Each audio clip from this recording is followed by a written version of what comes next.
the name of his organisation, I think it was 50 times. Yeah, 50 times.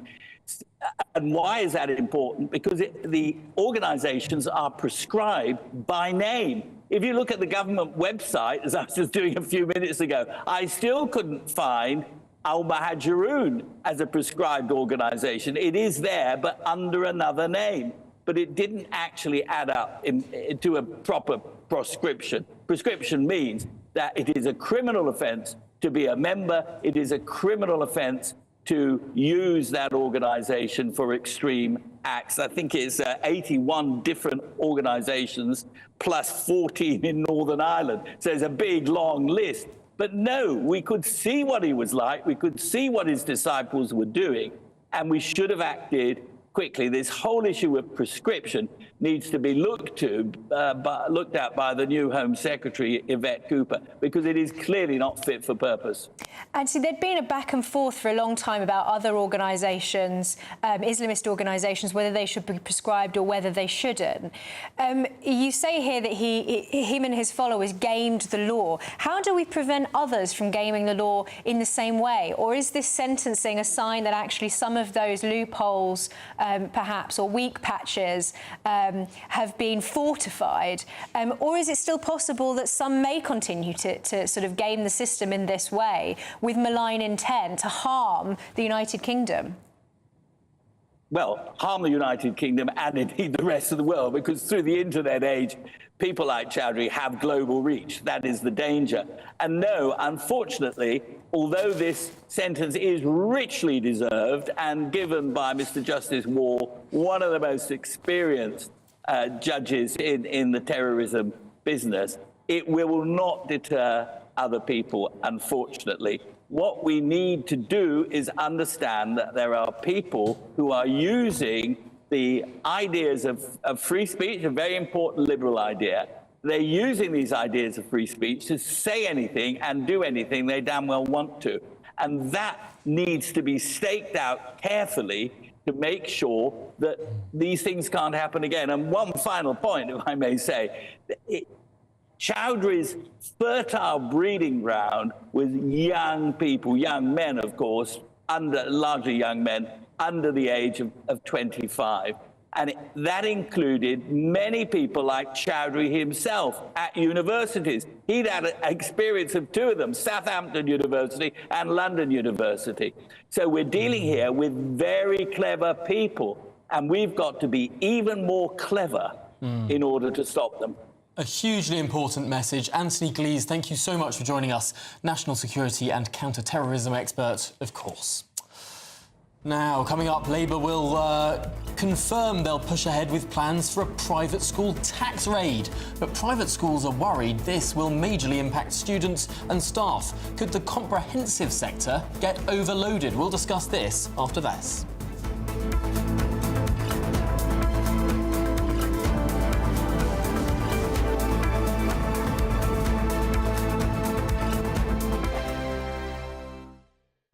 This is GB News, Britain's news channel.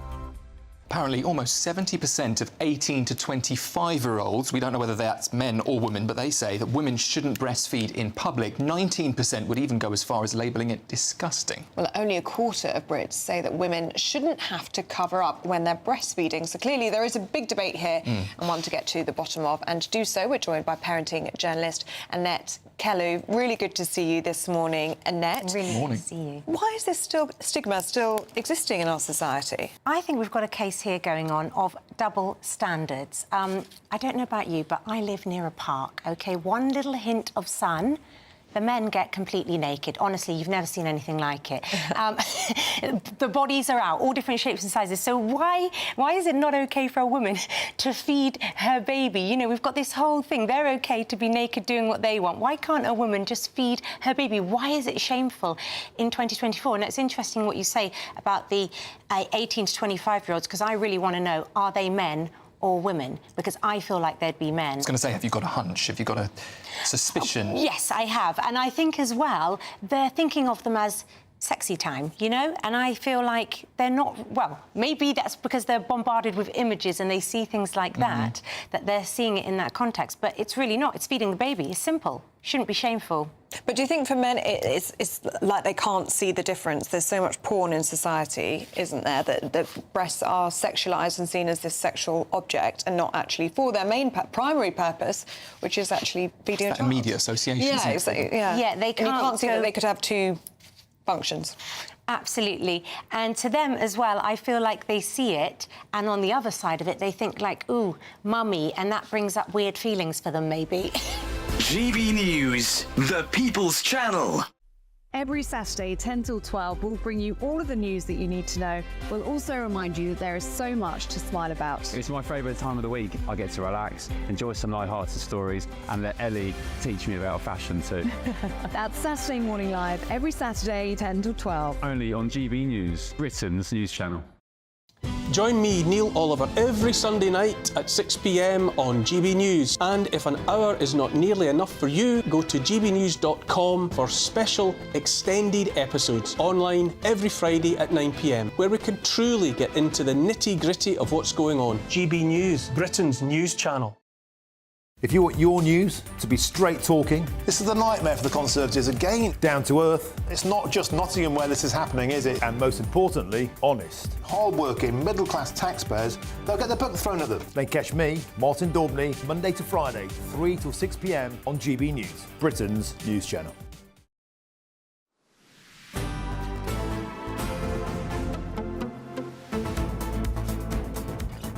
Good afternoon, Britain. It's 28 minutes past 2. Now, the Labour Party has announced plans to remove the VAT exemption on independent schools. The additional fees are expected to come in from January and are predicted to fund 6,500 new teachers in state schools. But what could the implications of this new tax be? Joining us now is Reem Ibrahim, the Communications Officer at the Institute of Economic Affairs. Reem, thanks for joining us. This tax is coming in sooner than many expected. It is, yes, and there are numerous different consequences that could occur. If we look over at Greece, we know exactly what does happen when you impose VAT on private school fees. Effectively, you often see a lot of teachers losing their jobs. We know that in the United Kingdom, 71% of the amount of money that is raised through tuition fees for independent schools is actually used to pay for staff costs. So we could see a lot of teachers losing their jobs. We could see a lot of costs trying to be cut by those particular independent schools that would then be impacted by the implementation of VAT onto education. There's also the element of the fact that we might see many students flood into the state sector. So effectively, if the cost of private education increases, those middle-income families that scrimp and save to try and get their children into private education, those are the families that are going to be impacted by this. And we don't know how many of those students, how many of those children will actually enter the state sector. Even by the Institute for Fiscal Studies quite optimistic measure, they said about 5% would enter the state sector. Even by that measure, that would still add a huge impact and a huge amount of pressure onto the already burdened state sector. Reem, could this be completely counterproductive? Could this end up actually costing the money? It's costing the government more money, as the Adam Smith Institute's research has suggested, by effectively getting rid of so much of the private sector that they wouldn't be able to raise the money. All those students flooding into the state sector would actually end up costing the taxpayer more. Yes, it's really interesting. So the Adam Smith Institute's paper estimated that it could actually cost the Treasury around £1.6 billion as an estimate. Again, we don't really know what the real impact of this will be. We've seen over the last decade or so, tuition fees have increased significantly, and there hasn't been a huge impact on the number of students that have been in the private sector education. However, we've not seen a huge jump in tuition fees like 20%, for example, which is what the standard rate of VAT would be. Now, I think it's really interesting, just from a free market perspective and also from a reality of what's actually going on. So I'm actually in favour of applying VAT to everything so that there aren't those exemptions, but actually it being a lot lower. So I think that the tax burden is partly the fact that taxes are really high, but also the fact that the tax system is incredibly complicated. The fact that we have all of these various different exemptions, I think, is actually quite unhelpful. What we should be doing is applying it to everything, then having a broad base and ensuring it is significantly lower. That, unfortunately, is not what the Labour Party are doing in government. This is effectively an attempt at a punitive tax for private education, and it's very, very likely, in order to appease what I believe are the quite sort of hard left elements of the Labour Party, those people that believe that private schools aren't good. And let's be very clear, private schools are fantastic. They take the burden off of the state sector by allowing those families to have choice. Those particular education systems are able to then compete with one another, especially for children, for example, that have special educational needs. They're able to then achieve and actually attain much, much higher results than they would be in the state sector, whilst not burdening those particular institutions. So we've got to be very clear here. Private education is good and we should be encouraging it to occur, and actually applying this VAT directly onto private education is only going to hurt children. Well, parents have very little time now to plan for their children. The term, of course, starts in September. Let's see what happens. For now, Reem Ibrahim, Communications Officer at the Institute of Economic Affairs. Appreciate your time. Now, coming up, the royal family pays tribute to the victims of the knife attack in Southport. We'll keep you updated on the ground after your headlines with Sophia.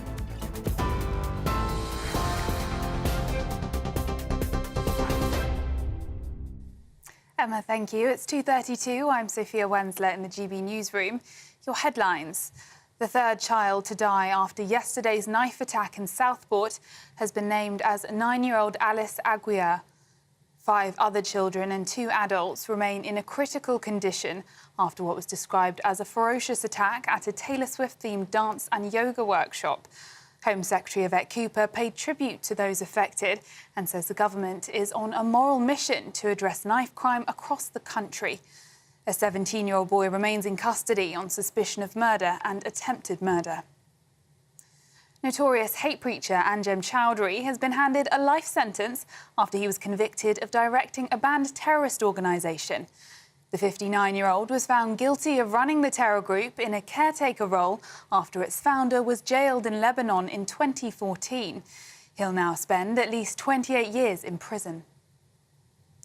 Carol Hunt, who was the wife of BBC commentator John Hunt, died from stab wounds, according to Hertfordshire Police. The investigation into the triple murder found that 2 of their daughters, Hannah and Louise, were killed with a crossbow. Police are still waiting to question a suspect who remains in hospital with self-inflicted injuries. GB News can reveal that more than 3,000 small boat migrants have crossed the English Channel since Labour came to power. The figure was passed as around 400 migrants were detected reaching British waters since yesterday morning. The figure for the year so far is almost 17,000. 2 Just Stop Oil protesters were arrested at Heathrow Airport this morning after orange paint was splattered in a terminal. 2 suspects were detained on suspicion of criminal damage. The airport says it's continuing to operate as normal. And today could be the hottest day of the year so far, with temperatures in some areas expected to soar beyond 32 degrees. Forecasters expect the heat to peak in southern England and Wales later today, but you better make the most of it as thunderstorms are predicted to break the hot spell later in the week. Those are the latest GB News headlines for now. I'm Sophia Wensler, more in half an hour. For the very latest GB News direct to your smartphone, sign up to News Alerts by scanning the QR code or go to gbnews.com/alerts.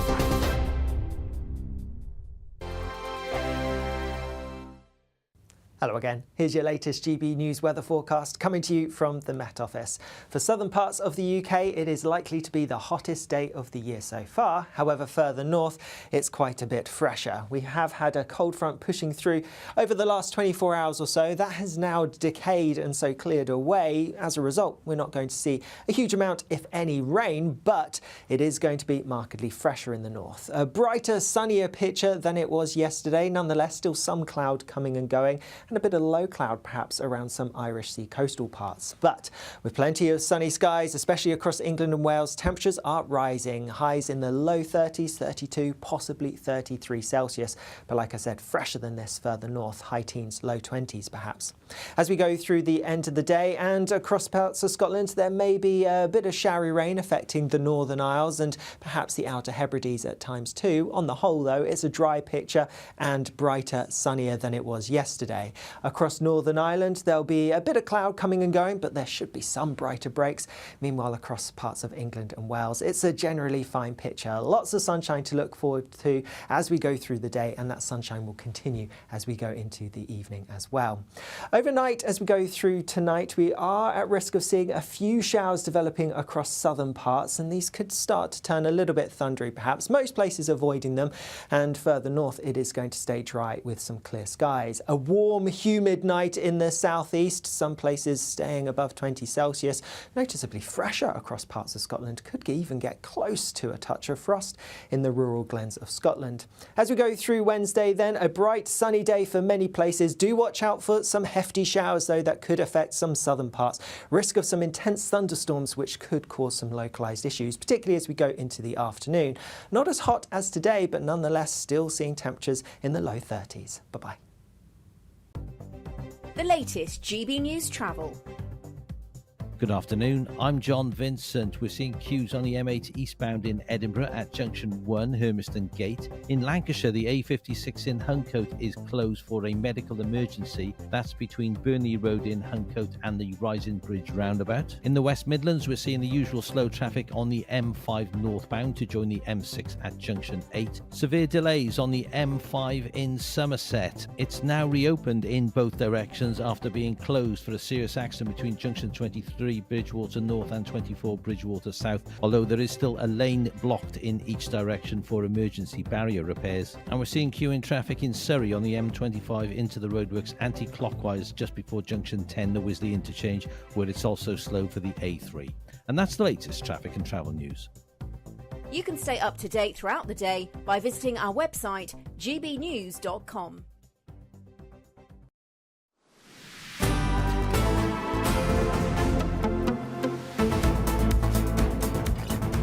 Good afternoon, Britain. It's 38 minutes past 2. And up next is Martin Daubney. He joins us now. Martin, what's coming up from 3 o'clock?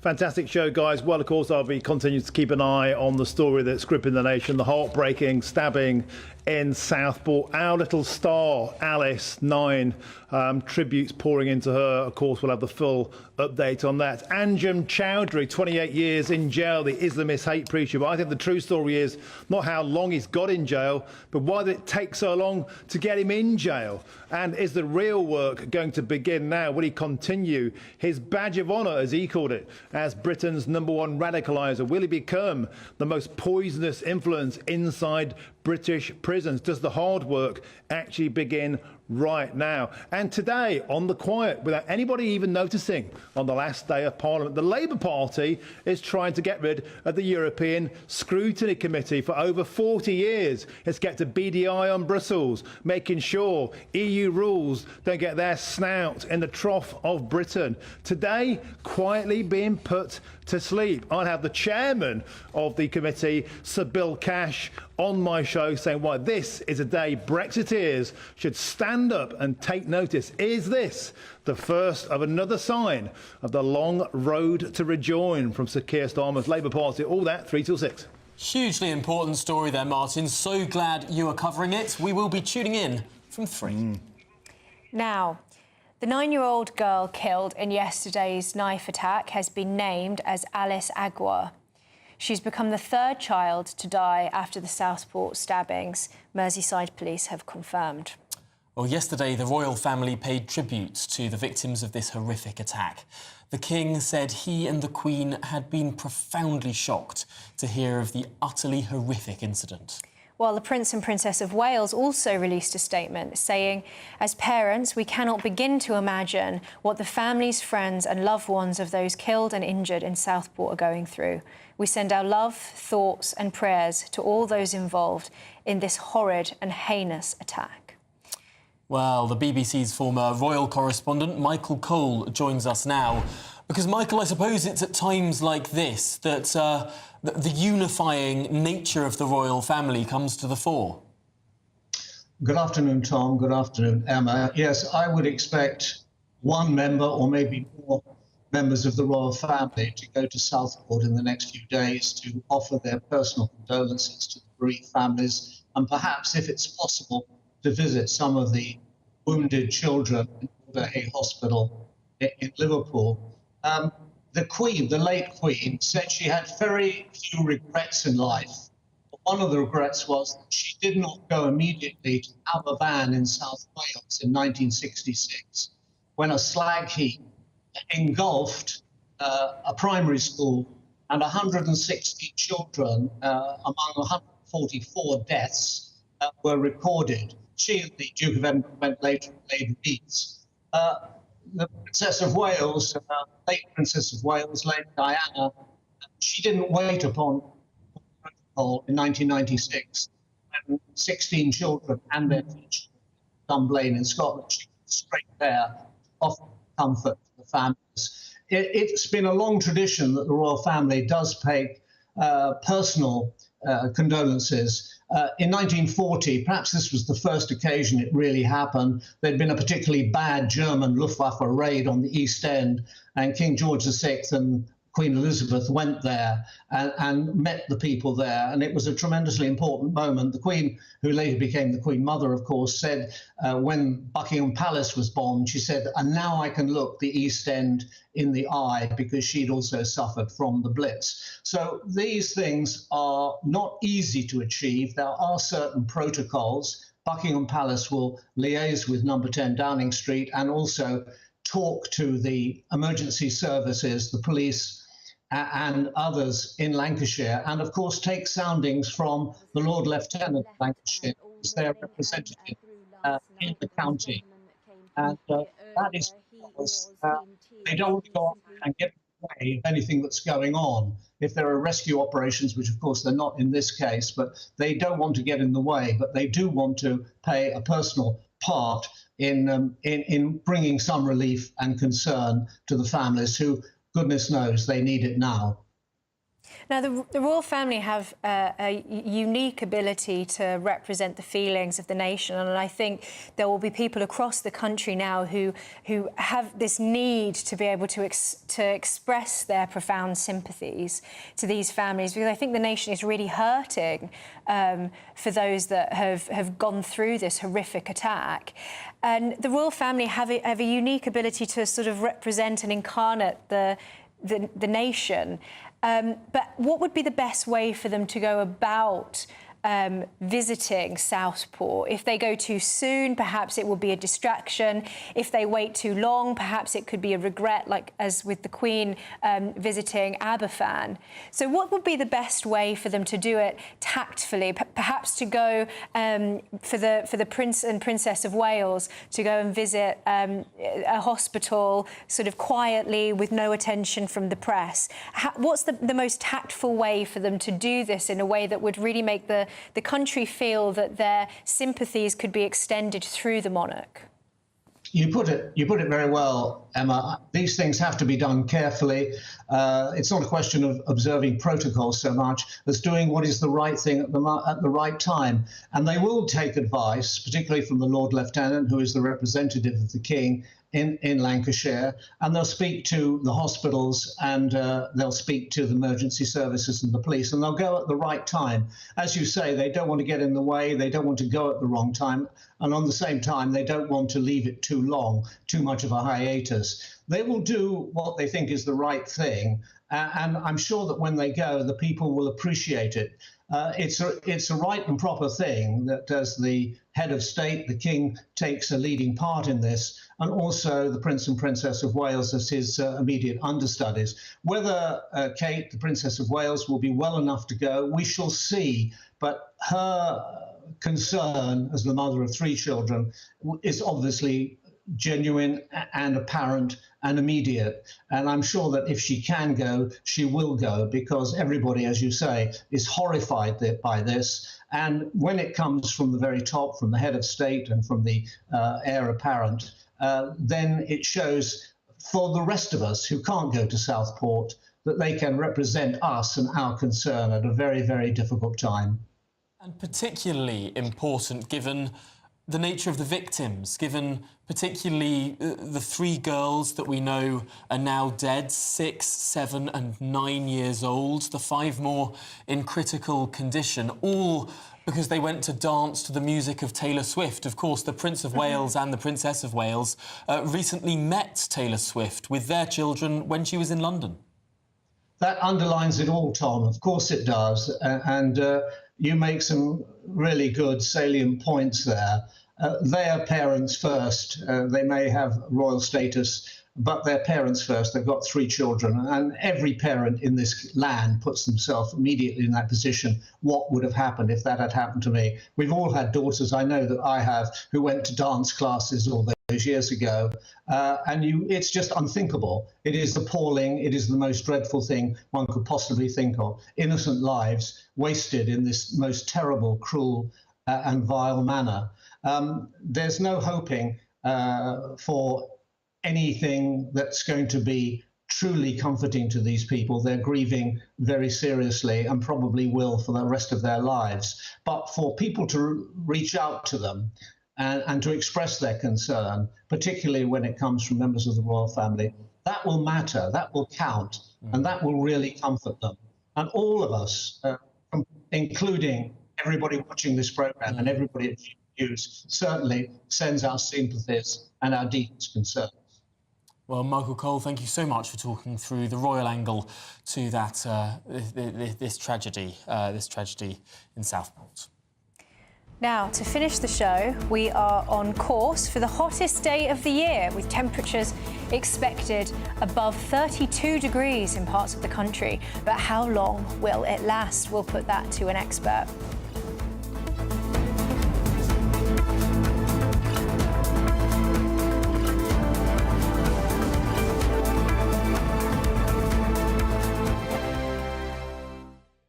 Patrick Christie's Tonight, weekdays from 9 p.m. Should Prince Harry have accepted an award named after a US war hero at a glitzy ceremony last night? People begged him not to, but he did it anyway. It's time for tonight's head-to-head. Well, Prince Harry paid tribute to the eternal bond between mother and son as he appeared alongside his wife, Meghan Markle, at the glitzy ESPY Awards, dubbed the Sporting Oscars last night. The Duke accepted the Pat Tillman Award, named after a US war hero, for his Invictus Games work. But Harry's decision to accept the award was shrouded in controversy after more than 76,000 people signed a petition demanding he reverse his decision. Well, speaking last night, Harry paid tribute to Pat Tillman's mother, Mary. But that comes after Mary Tillman slammed his decision to give Prince Harry the gong, saying, "I am shocked as to why they would select such a controversial and divisive individual to receive the award. There are recipients that are far more fitting. These individuals do not have the money, resources, connections or privilege that Prince Harry has." So tonight I'm asking, should Harry have actually accepted the award? Let me know your thoughts. Go to gbnews.com/your say. Tweet me at GBNews and make sure you take part in our poll. But going head-to-head on this now, a former royal butler, Grant Harold, and the journalist and broadcaster, Lowry Turner. Thank you very much. Great to have you both on the show. Lowry, I will start with you. I mean, the mother didn't want Harry to have it, but he did it anyway. What do you think? I just think it's incredibly tone deaf. He seems to have an amazing ability to not read the room. It wasn't like this was a surprise because the opposition to him getting this award had been growing. So he had the chance to say, actually, I hear what you're saying. I'm not going to accept the award, but he didn't. GB News, the People's Channel. Hi there, I'm Michelle Dewberry, and I'm going to take a second to tell you all about my show, Dubes & Co. We start off with the issues of the day. We then bring in both sides of the argument. We get rid of the disrespect. And then you throw me into the mix. And trust me, I'll tell it exactly how it is. And then, of course, the magic ingredient, you at home. We mix it all together, and what have we got? In my opinion, the best debate show in town. Monday to Friday, 6 till 7 on GB News, Britain's news channel. Mark Dolan tonight is your weekend dose of news, debate and entertainment. This sounds like a wild conspiracy theory. Don't miss my big opinion. Mark Meets and my take at 10. Democracy is a funny old thing. And we don't do boring, not on my watch. I just won't have it. Go and get another glass of that bubbly, you've earned it. That's Mark Dolan tonight, Saturday and Sunday, 9 to 11, only on GB News, the People's Channel, Britain's news channel.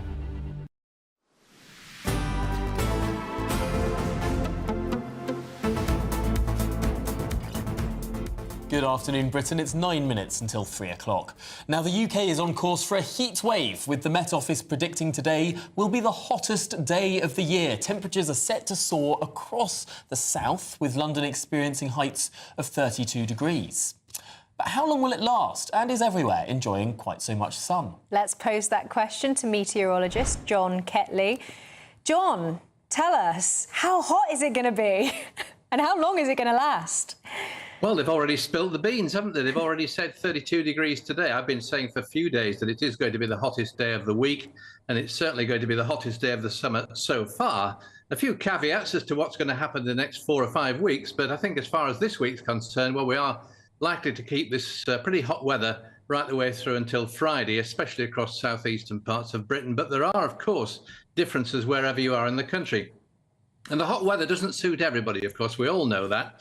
32 degrees could be too hot for many people, in fact, even in the southeast, where it is extremely warm at the moment. But further north, although there's plenty of sunshine around, it's going to be more like 20 to 23 degrees. And that's the way things are likely to stay.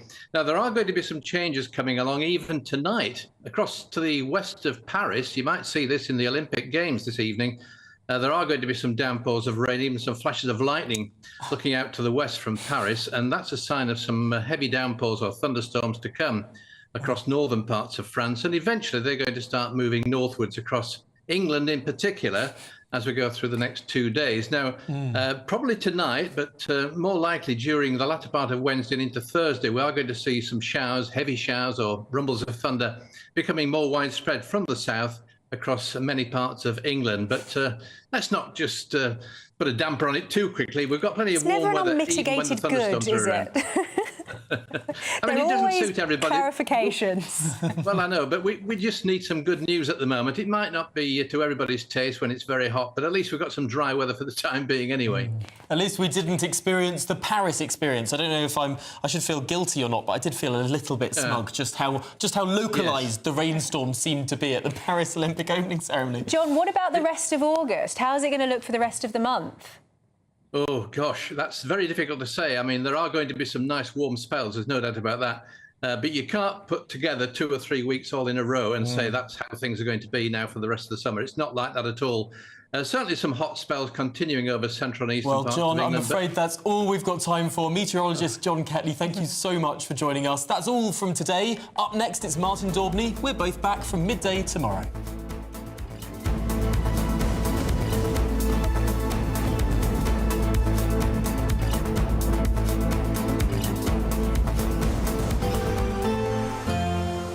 A brighter outlook with Box Solar, sponsors of weather on GB News. Hello again, welcome to your latest GB News weather update, coming to you from the Met Office. The hot and humid weather across southern parts will continue for a few days still to come, and with that we have the risk of some thunderstorms. Further north it's a fresher feel, but generally we are under the influence of high pressure, which is why there is plenty of fine sunny weather around. A bit of cloud coming and going, but as we go through the end of the day, lots of late sunshine to look forward to for most of us, and for many it is going to be a dry, clear night. In the south, watch out for some isolated thunderstorms that could push their way through as we go through the early hours. And in the south, it is going to stay particularly warm overnight. Some places holding up in high teens, possibly low 20s. Further north, a fresher night, some places dropping to around 4 or 5 Celsius. So as we start first thing tomorrow morning, there is the risk of some showers across southern parts, but these are going to become more frequent as we go through the day. Otherwise, it's a generally bright and sunny story. Some cloud across northern parts of England and perhaps Northern Ireland as well, but across much of Scotland, it is also going to be largely fine and sunny here. However, over the Northern Isles, there may be a bit of showery rain around, and like I said, a chillier start across parts of Scotland compared to other parts of the UK. Through the day then, and as I mentioned, the showers across southern parts are going to become a bit more of a feature. Watch out for some heavy thunderstorms pushing into parts of the south and southeast, and these could lead to some disruption, which is why we have a warning in force. Elsewhere, it's likely to stay mostly dry and bright, and again in the south, feeling pretty hot, temperatures getting into the low 30s, markedly fresher than this across northern parts, mid to high teens or low 20s for most places here. More showers to come across the southern parts as we go through the evening on Wednesday, and these could still be heavy and could still be thundery, with more thunderstorms likely across much of England and Wales as we go through Thursday as well. Then something a little bit fresher from the west by the weekend. Bye-bye. That warm feeling inside from Boxed Boilers, sponsors of weather on GB News.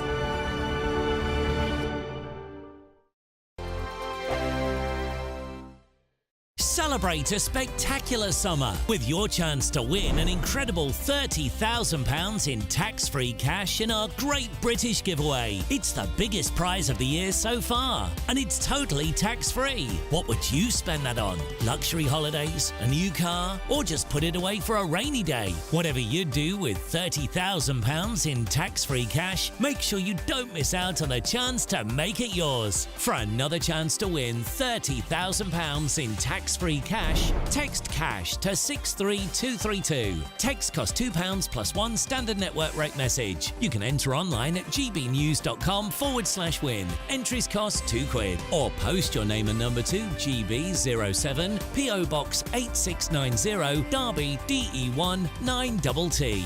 UK only. Entrance must be 18 or over. Lines close at 5 p.m. on the 30th of August. Please check the closing time if listening or watching on demand. Good luck. In the GB newsroom, we bring you the news as it happens. With our team of dedicated journalists across the